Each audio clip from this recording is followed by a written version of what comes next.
Kumusta po kayo mga best friend?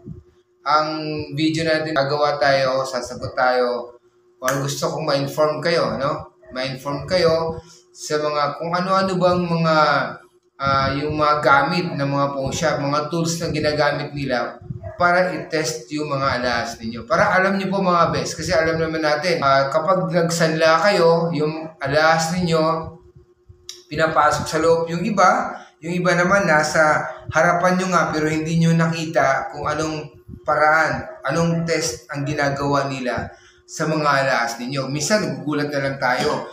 Pag tubos mo, nandun na yung may mga test mark na, no? May mga test mark na talagang, grabe kung mag-test sila, no? May mga iba, may butas pa, no? Kung ilang beses ka nagsanla, ganun ang dami ng butas, mga best friend. So, may mga phone shop na ganun, mga best. May mga phone shop na ganun na pag nagbutas sila sa alahas ninyo, hindi nagpapaalam, no? Kung ano nung test ginagawa nila. Gusto ko lang po malaman ninyo kung ano yung mga tools or anong mga ginagamit nila sa pag-test ng inyong alahas. Ano po? Okay. Alam nyo, yung mga phone shop na yan, no? Pare-pare lang po yan. Gaya na sinabi ko kanina, pare-pare lang mga ginagamit nilang pan-test. Pero minsan gaya ng nabanggit ko last time sa mga aking vlog, na nakadepende po sa appraisers yan. Kasi may mga appraiser po, kahit maraming mga gamit sila ng pang-test, no? Hindi po nila ginagamit yung iba dahil po sila ay mga expert na po yung mga appraiser na ganun. Ano po mga best friend. Pero may mga appraisers po talaga sa mga phone shop na yung mga gamit nilang pang testing, ginagamit nila talaga sa alahas ninyo. Kaya minsan pag hindi po sila maingat, pag tubos mo, nandun yung mga test mark, no? Binabagin ko kanina. May mga scratches na, may mga butas na. Minsan pa nga, pag pinaka-worst pa, may kikil na yun, So, hindi yung mga appraisers na hindi maingat sa inyong mga alahas. Kahit naman saan kayo magreklamo, wala din po kayong habol.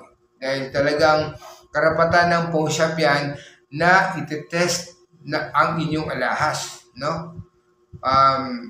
Wala ka talaga kayong habol kung gusto niyo magreklamo, dahil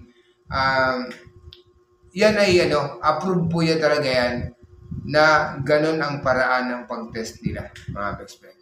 So, gusto ko lang unahin ninyo, gusto ko lang babanggitin sa inyo kung ano-ano yun, mga yun, tulad ng mga kikil, Tapos, mayroon pang string, yung tinatawag na touchstone method, Yung touchstone, yung mga blackstone po,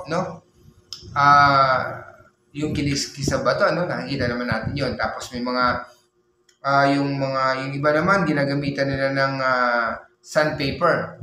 May mga iba naman pin vise, Yung mga iba di battery, talagang mabilis sila magbutas kaya di kuryente, Tapos yung iba naman mano-mano lang, manual yung pagbubutas, So gaya na sinabi ko kanina mga best, na hindi po lahat ng appraiser na gumagamit ng ganun, Nakapin-depende po yan sa isang appraiser, Ngayon gusto ko lang malaman yung pinakamadalas na ginagamit nila. Hindi ko na sabihin sa inyo isa-isa, Sa next video natin, yun magiging yung magiging i-discuss ko naman sa inyo, Pero ngayon ang magiging topic natin ngayon, yung sandpaper, mga best friend. Sandpaper. Yung papel de lia po. Sandpaper or papel de lia, mga best friend. Actually yung ginagamit ng mga phone shop, yung mga phone shop na yan, ginagamit nila, yung pino lang po na mga sandpaper po. Ito, nasa 800 to. CC 800, Hindi ako nagkakamali yan. Nakalagay po dito, May iba, 1,000, mas pino yan. So, ito yung sunod sa pino, Ito yung ginagamit sa mga pawn shop, mga best, So, kaya minsan, hindi nyo nakakita na may sandpaper. Unang-una, yung counter nila kasi nasa ilalim yung mga yung mga asido, yung mga bato, yung mga lahat ng gamit nilang pang test, ano po. Tapos yung, siyempre malaki yung sandpaper, pinapalit lang ho kasi nila yan. Ganito lang kalit yan. So, nilagay nila sa ilalim yan. Sa ilalim po ng counter nila, ano po mga best friend. Paano ba ginagamit nila to sa mga alahas ninyo, no?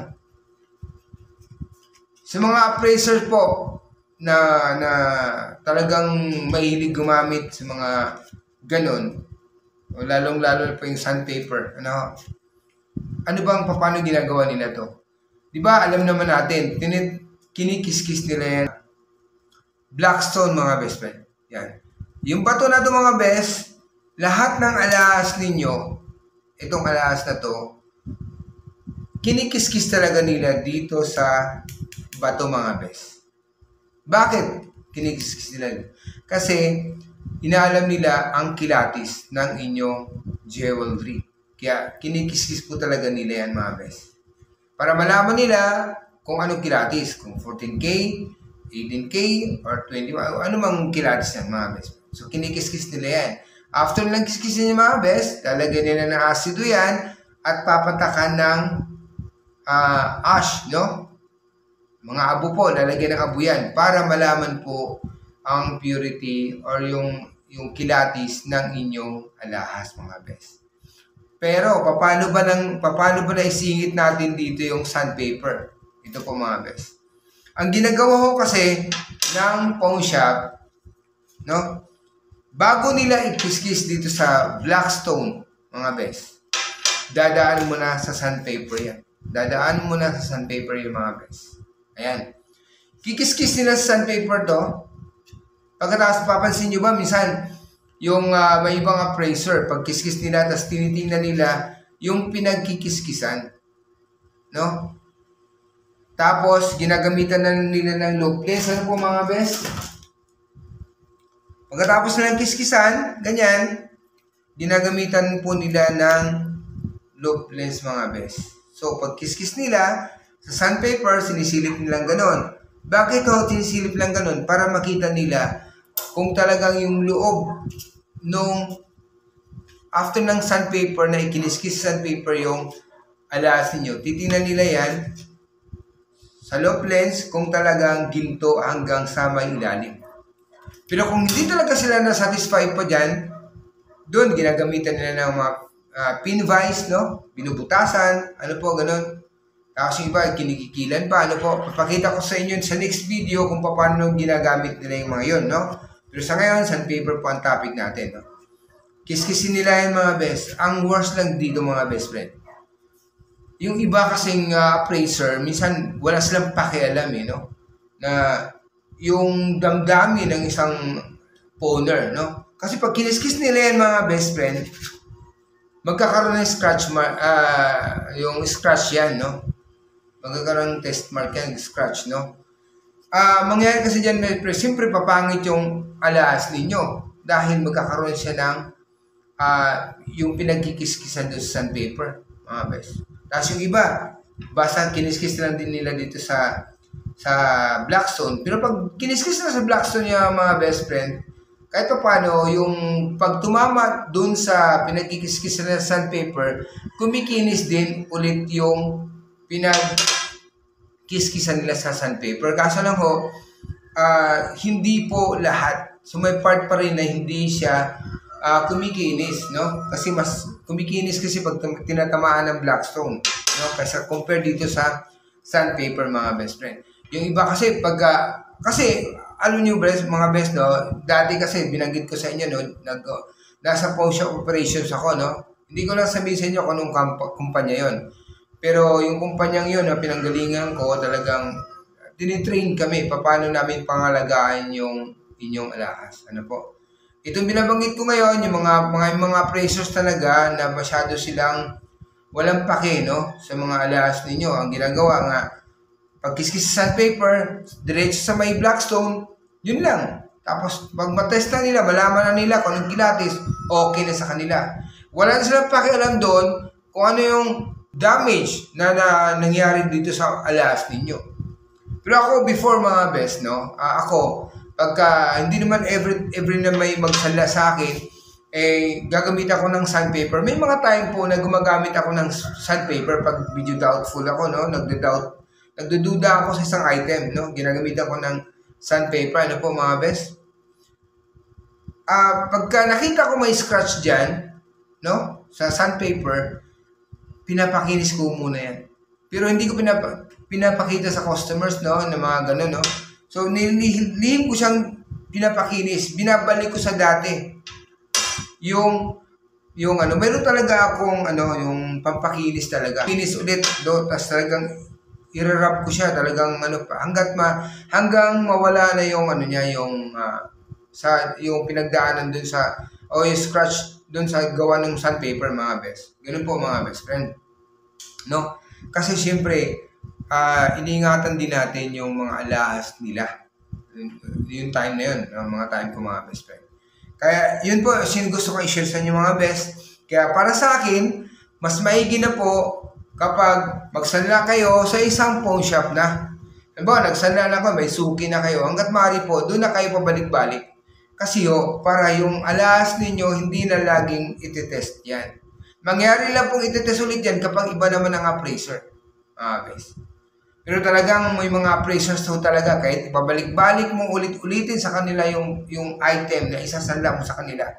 Kahit alam naman nila na ikaw yun, suki ka, tapos yung item binalik mo, kinikis-kis pa rin, tinetest pa rin. May mga ganun, pero hindi po lahat May mga appraisers po talagang ganun. Gusto ko lang malaman ninyo may mga ganun talaga. Pag may makita kayong ganun talaga yung appraiser na kahit pinaulit-ulit na yung item ninyo na sinasanla mo sa kanila, tapos ganun pa rin ang ginagawa, tinetest pa rin ang tinetest, huwag na kayo magsanla doon.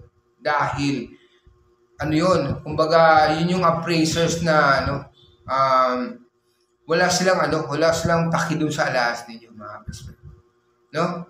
Basta sa kanila, gusto magawa lang ng trabaho nila, pero wala silang paki sa dami ng pawner. Siyempre, andun, masasaktan yung mga pawner pag tubos nila, nakita yung item na may mga test mark. Ano po, mga best? Ganun po, no? Lalo na yung iba, may mga butas, no? Yun po, mga best, no? Kaya, ulitin ko, pag gusto nyo magsanla na hindi na magagalaw yung item ninyo, doon na kayo palagi sa isang pawn shop lang, kasi isang appraiser lang, no? Kasi mapapangalagaan ng husto yung, lalo na yung mga expert na, yung mga talagang matatagal na appraiser, mga best.